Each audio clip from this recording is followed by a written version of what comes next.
All right, hey everybody. Let's get started. My name is Jesse Schell.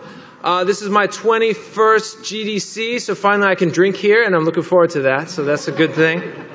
The future is really big, and we only have 30 minutes, so let's dive in. I've been doing a lot of virtual reality lately. I've been doing VR for about 20 years or so, and recently we've been doing a lot at Schell Games on a number of different platforms. So VR has been very much on my mind, and so I'm going to make some predictions about where it's going, because it's useful to be able to think about where things are going next. So I'm just going to start in with predictions here. So I'm going to start with predictions about the market.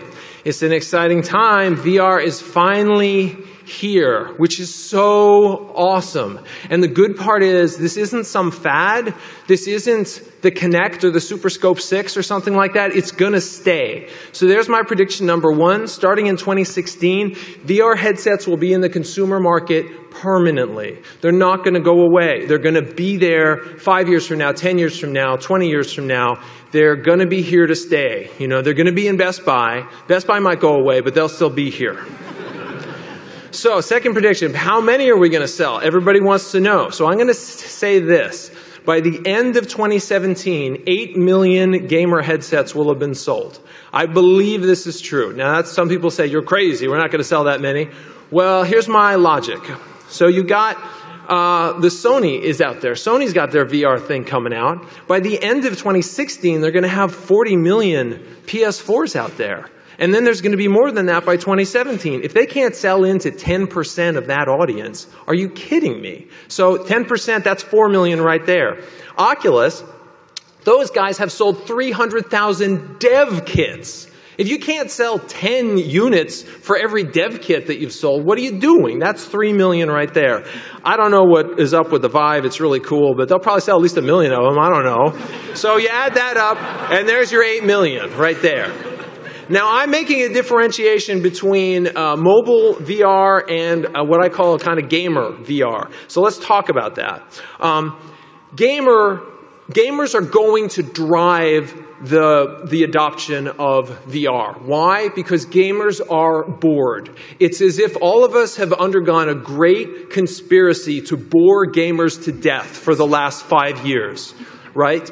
And they're ready to spend money on something new. So they're going to be ready to buy cool new stuff. So in the split between gamer VR and the sort of mobile VR, the sort of lower end, I tend to think that we're going to see something like 4 mobile headsets for every gamer headset, sort of roughly. Now, if you think of it that way and you believe that, and some people think it's different, but I think it's about like that. If you believe that, then you start thinking about what's going to happen. What kind of growth are we going to see out of this? I believe we're going to see doubling growth. Headset sales are going to double each year until saturation is reached, which gives you numbers a lot like these. Now, it's important to note that by 2020, we're going to have about 1 billion PC and console gamers in the world and about 4 billion smartphone users. So that's a lot of numbers if you believe that. And technologies that become popular do tend to double this way. So prediction number 5. As VR becomes popular, we're going to see more and more headsets. And in fact, there will be 50 different VR headsets on offer at CES 2017. Count them up and we'll see.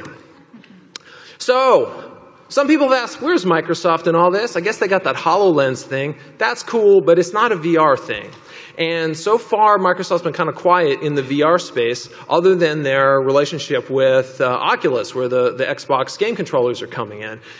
I think that as soon as Sony sells 10 million headsets, which if you go back a couple, you can kind of figure out where that'll be, then Microsoft is probably going to announce some VR system for Xbox One. I think that's probably going to be around E3 2018, if I had to guess. It's interesting to note that weirdly, Facebook and Microsoft don't compete very much with each other on a lot of fronts, which is, I think, partly why we've been seeing interesting team-ups on on Minecraft and on the Oculus. But somehow there's going to be an announcement about VR systems for Xbox One. So, prediction 7.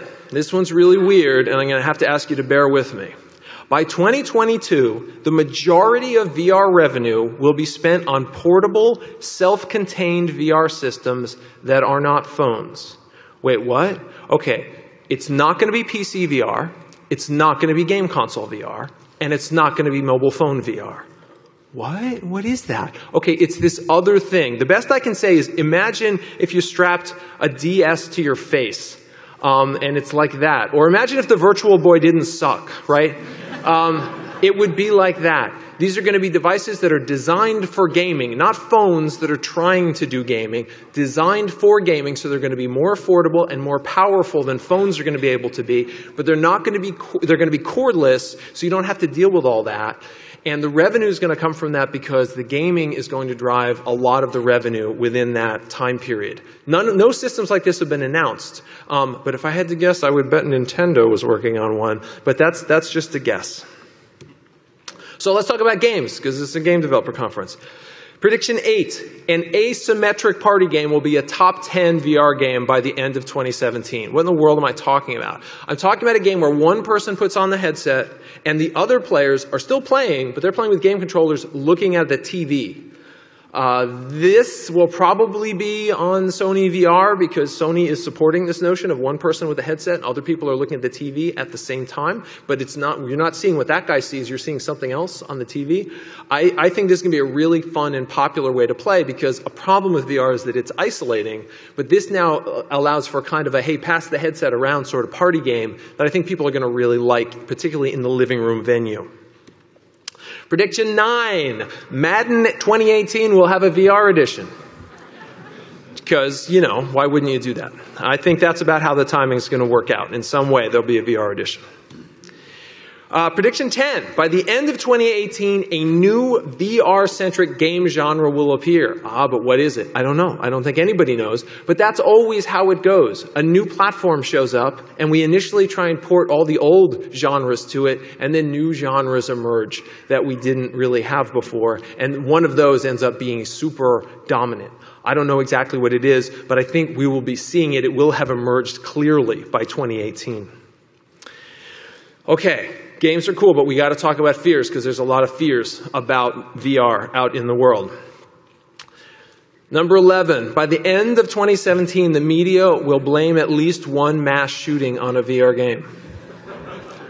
And I'm looking at you, Bullet Train, because, man, it's one thing to run around fiddling with your thumbs and like shooting a bunch of virtual dudes on your TV screen. It's a whole nother thing to stand in a room with a handgun in each hand and try and optimize for how you can murder as many people as possible. It's a much more intense feeling, and I think the media is really going to latch onto that. So, I don't know, be ready for that.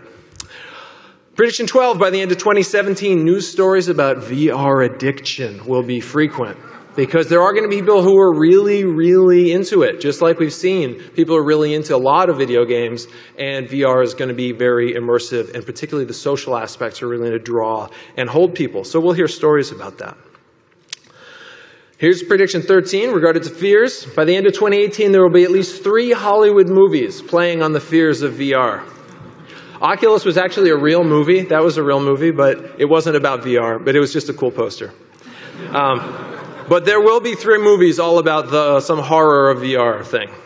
Because it'll be a fear that people have. It's a weird new technology. Filmmaking. Okay, there's games, but then there's people who want to make movies. Yeah, let's make awesome movies in VR. It's going to be great. Well, what is going to be the dominant kind of VR movie making? It's going to be home movies. By 2025, VR home movies will be our most treasured possessions. It's great to look at a photo of your daughter when she's first learning to walk. It's cool to watch it on a video of it happening, but to actually go back and be in the room when it happened, that is going to be something people are going to want to treasure and hold on to the rest of their lives. Well, that's cool, but I want to make movies. I don't care about this home movie stuff. Okay, that's cool. Documentaries. Documentaries are going to be huge in VR. New York Times already gets this. They gave out 1 million Google Cardboards because they get that the ability to put you in another place, which is a big part of what documentaries are trying to do, is unsurpassed in VR. So the first movies that are going to win major awards are going to be documentaries because they're a slam dunk. I can put you in these places that are really interesting and important and emotionally moving. But I don't want to make documentaries. I want to make entertainment. Okay, well, have you considered this? Pornography is going to be a big thing in VR. Easily, by 2020, it will be a $1 billion industry.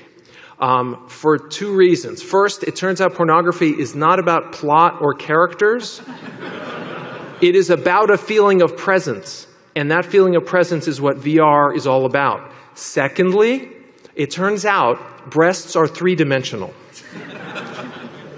Ew, that's gross. I don't want to do that. Well, you don't want to do that. How about this? Virtual reality shows. Yeah, this is going to make so much money. Because what are those shows? Those are shows about people who are just exciting things happen around these people, and we want to put you in the room with them. Now you'll actually be able to be in the room with them. People are going to be very excited about that.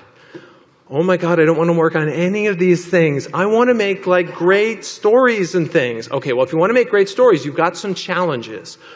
One of the challenges is just the nature of narrative in VR. Because in VR, you're giving the camera to the participants, and they get to look anywhere they want, which, like, you know this? There is no this anymore. The framing is not a thing anymore. I watch novice directors try and make movies in VR. It's the funniest thing. They keep talking about setting up shots and where they're going to put the lights. I'm like, where are you going to put the lights? You can see the lights. They're right here. Well, where am I going to stand? Dude, I don't know, but not anywhere here because we're making a movie here. You're going to be in the shot. So then you have this whole problem of how do you tell stories? The secret is in the Divine Comedy. Dante knew the answer. When Dante told the story of the Divine Comedy and he goes into the underworld, he doesn't go alone. Virgil is there to guide him. Virgil knows his way all around, and the two of them have a conversation as they walk through hell and get a guided tour. The idea of having another person there with you, it's very powerful in VR. And having that person there with you, to chat with you, to guide you, to point out things, is going to be a dominant mode of storytelling in VR. If you want a glimpse of what this is going to be like, take a look at this movie. Oh my God, my brain just exploded. Like, what is this movie called? Someone help me out. Russian Ark, yes. The Russian Ark. Take a look at this movie. It is a 90-minute movie, not a VR movie, just a traditional movie shot in one take. 90-minute movie, a cast of 350 people shot in one take. How do they do this strange movie? You have a guide who goes with you and talks directly to the camera for big portions of the movie. It's a different kind of storytelling, and it's going to be the dominant mode of storytelling in VR. 19, by the end of 2018, Comcast will have a VR channel. Because why wouldn't they? In response, Fios will have 2. Okay. Prediction 20. Feature films have a problem in VR. We're getting over the problems of motion sickness and all that. We're learning how to do it so that you can spend long periods in VR and be comfortable. But you know what's uncomfortable? Being alone for 90 minutes at a time. Nobody likes to go to the movies alone. You want to have other people with you. How am I going to give you a completely immersive movie where you're looking in every direction and still have your friends there with you and have that not be intrusive? We don't know how to do this yet.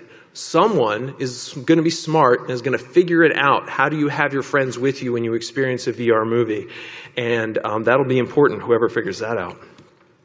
So, speaking of social, let's talk about social stuff, because social stuff is super important. 21, by 2025, the majority of VR revenue will be from social experiences, because that's how it always works. We come out with the single-player thing, and then somebody makes the money off the multiplayer thing. That's how it always has gone in the history of games, and it's going to go this way with VR as well. So, prediction 22. By 2018, one of the top 10 VR games will be a dance game. Because, why? Because we like dancing? Sure we like dancing. Sure we like music. Dancing in VR is totally different. I can see your head motions. I can see your hand motions. I can do reverse IK and give you a whole body, which is now an intensely social experience. It's dancing with other people is about bodies, near bodies, and you're going to be able to do it, and it's going to be powerful in a way we haven't seen with dance games before. Number 23, board games.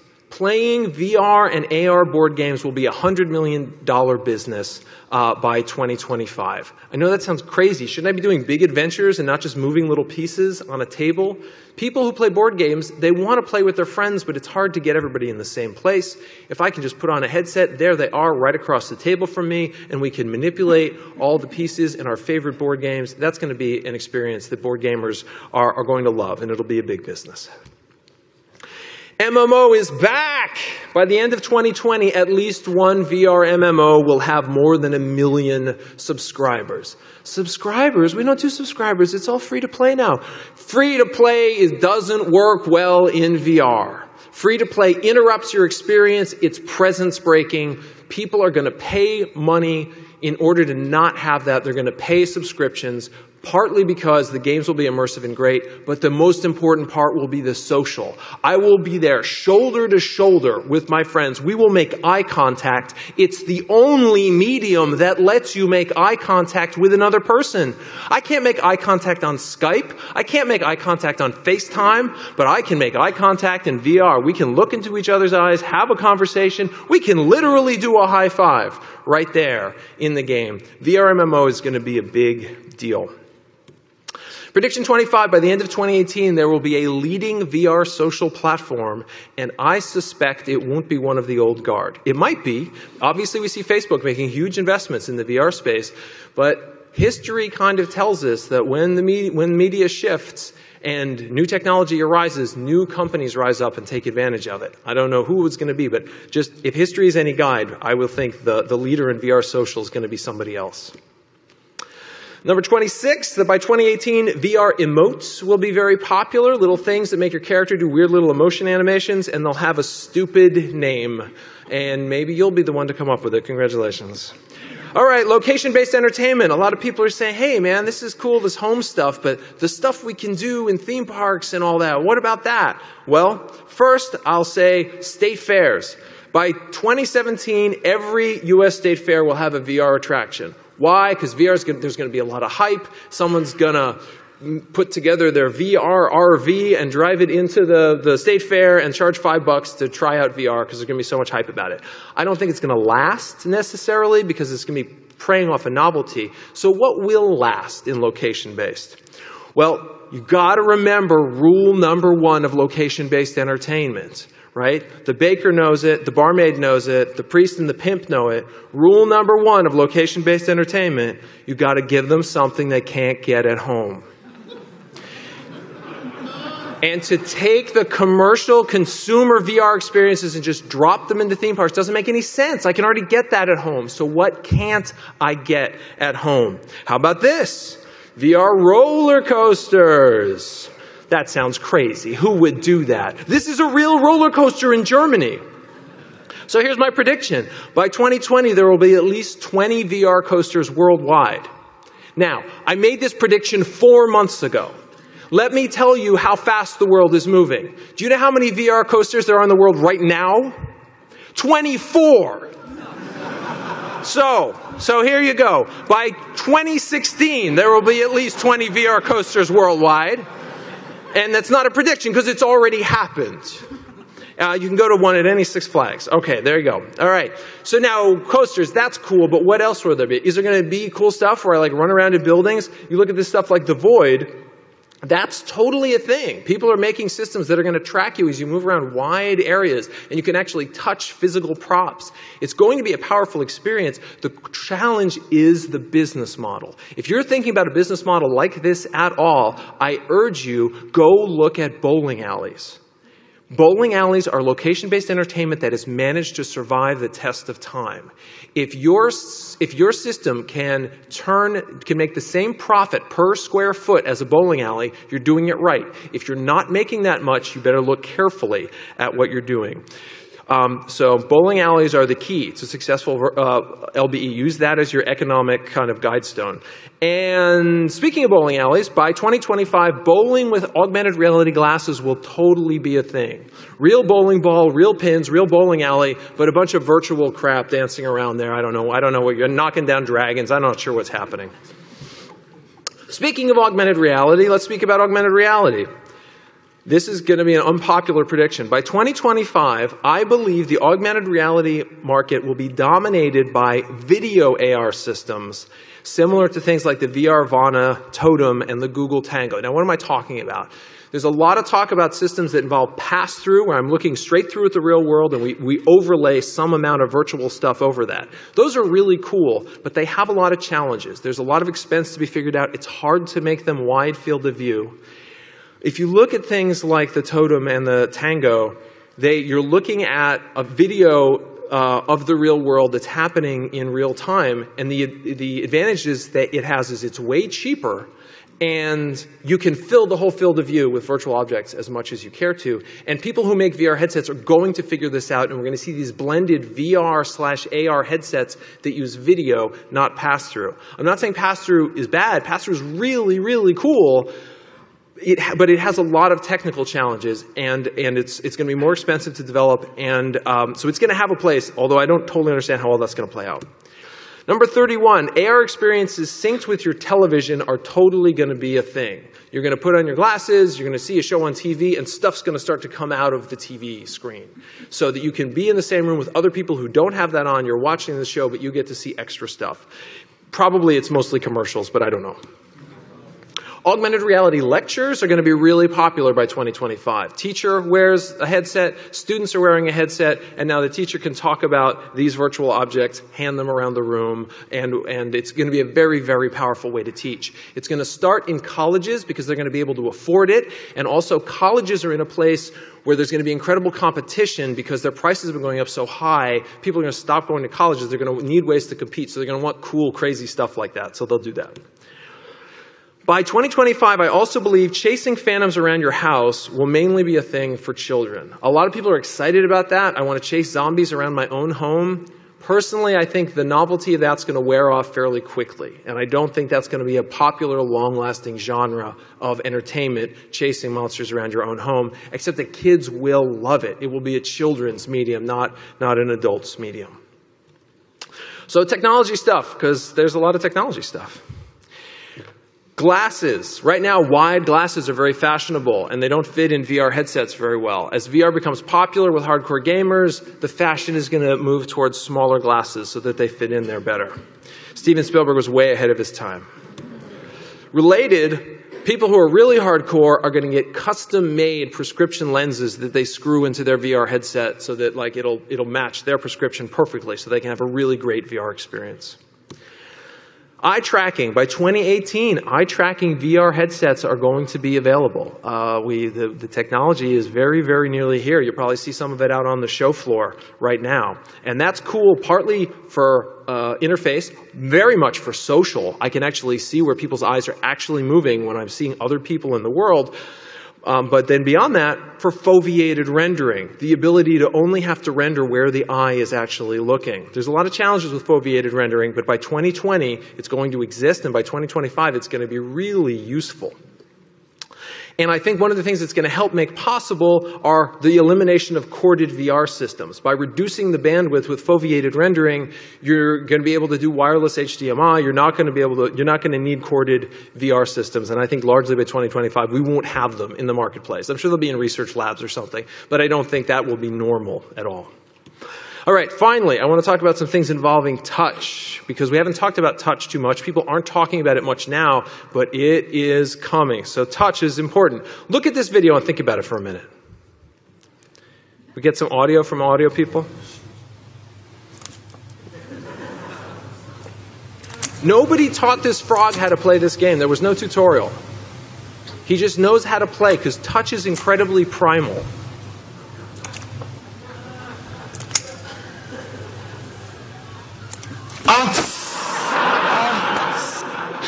It's funny every time. Anyway, touch, it's part of the reason smartphones got so popular is this touch interface. It's so natural. A 2-year-old can do it. A freaking frog can do it. Because we've been touching things on planet Earth for 200 million years. That's how old touch is. That's how old it is in your brain. We want to touch stuff in VR. So how is that going to happen? We've already seen in the video game world, touchable things move product. Skylanders sold so many units because finally I could actually take my video game characters, hold them in my hands, and actually have them be in the real world. I could reach out and touch my characters for the first time. And so they made a lot of money with that. We're going to see the same thing in VR. People are going to want to touch the objects that they hold and the things that are in the world. So first, we're going to see a lot of low-end touch stuff. In short, by 2020, trackable props for VR and AR are going to be common. Partly because it's just a cool thing to do, but partly because it's a good business model. People don't always want to pay for software, but they'll always pay for some piece of plastic junk that makes sense. Look at Guitar Hero. That's why it worked, right? You could have done it with a game controller, but holding that plastic guitar is cool, and actually touching it. It wouldn't be cooler if the plastic guitar wasn't there. This is going to be a good business model. A lot of people are going to do it, and it's going to add to the VR experience quite a bit. So finally, I'm going to talk about robots. All right, robots. Why? Okay, people think that when robots come into our homes, it's going to be to help us do chores. I think that's mostly not true. There'll be some of that.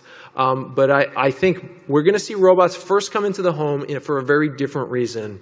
They're going to come in to play patty cake with us. Why would I play patty cake with a robot? Look at this video. The audio folks, help me out here. When it detects hitting my sword like this, it will recoil and move to the beginning of the next attack motion. Okay, so now imagine, that looks kind of weird. That doesn't look like anything I know from a game. But that's cool because I'm not going to look at that. I'm looking at something virtual. So here, imagine that it's a little bit in the future. You've got your cool VR rig. You've got your headset. You've got some, I don't know, all kinds of crazy virtual treadmills and things you've got. And you go into the dungeon, and let's see, I gotta find the door. Where's the door in the dungeon? Well, you've got someone to help you out here. It's your friendly VR robot. Doesn't he look friendly? He's here to help you out. He's got a bunch of arms and stuff, and he's got a lot of props at the ready. So he knows exactly where your hands are, exactly where your head is. He knows exactly where everything is in the world. So he brings up an actual brick texture. I don't mean like a digital texture. No, seriously, bricks, like brick face. And he's gonna bring it up, and you're gonna be able to reach out. Oh, here's the wall. But what about when I reach over here? He just moves it because he knows where your hand is going and he knows where it's going to go. So he moves that around. Aha, I found the door. And he brings up the wooden texture and I knock on the door and I actually knock on it, right? And then the door opens and what do we see inside? On a table, there's a battle axe and it's actually there on the table and I can go over and I pick it up with my hands because he hands it to me. Now I'm holding the physical battle axe and I better because guess who's coming? The fire-breathing dragon, right? This is totally going to be a thing. And so just to put it more succinctly, by 2025, robots will touch you in VR and you'll like it. Thanks very much.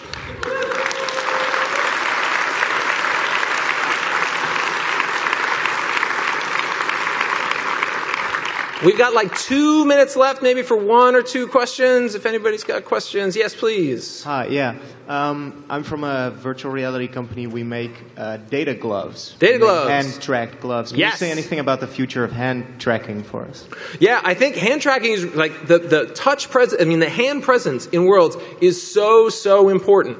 Exactly what's going to be most important is an interesting question. I'll tell you, for my money, the thing that people keep forgetting, and I don't know about your product, people keep wanting to track my finger joints. Well, that's fine. It's fine to track my finger joints. What I really care about is when my fingers touch each other. The best gloves I ever used were the Smart Scene gloves from 1996, if people remember those. Anybody? No, okay. Anyway, they had little metal connectors at the end of each one, and you could know exactly when you were picking things up. It couldn't track your fingers at all.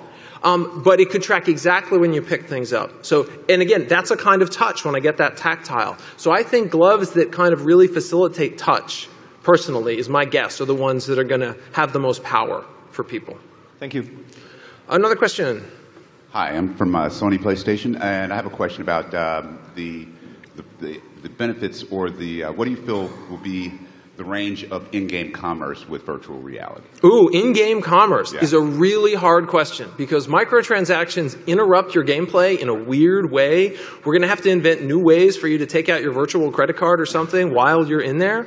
And like, it's kind of funny, but it's kind of like, no, seriously, I need to do this like mid-game. Pull up your menu, press your play. Right.